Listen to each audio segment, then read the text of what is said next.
তো হ্যালো বন্ধুরা, আশা করি তোমরা সবাই ভালো আছো, সুস্থ আছো।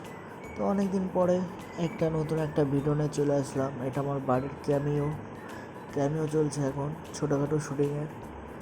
এই শুটিংটা হতে চলেছে যে গাছ লাগানোর, গাছ রোপণের। বাড়ির ছাদের উপর কিছু গাছ রোপণ করেছিলাম, সেই সব গাছ আমি তুলে ধরবো তোমাদের। এখন যেহেতু গরমের সিজন, তাই গ্রীষ্মকালীন সবজি লাগিয়েছিলাম। ফল বলি কেন, মাছ আছে গাছ, ফলও আছে। এবং শশা একটা ফল, বানীয় ফল যেটাকে বলে মাস্ক মেলন। তারপরে যে তরমুজ গাছ, এই যে তরমুজ, ছোটো ছোটো তরমুজ হয়েছে। ওই যে দেখা যাচ্ছে ওই যে টমেটো গাছ আছে। এই তরমুজ গাছ, এই যে তরমুজ হয়েছিল। তো এখানে ফল সবজি দুই উভয় প্রকারে আছে। এটা গ্রীষ্মকালীন ফল, যেটা গরমে হয়। তো পার্ট 2 দেখতে চাইলে অবশ্যই কমেন্ট করবে। এটা পার্ট 1-এর ভিডিও ছিল। তো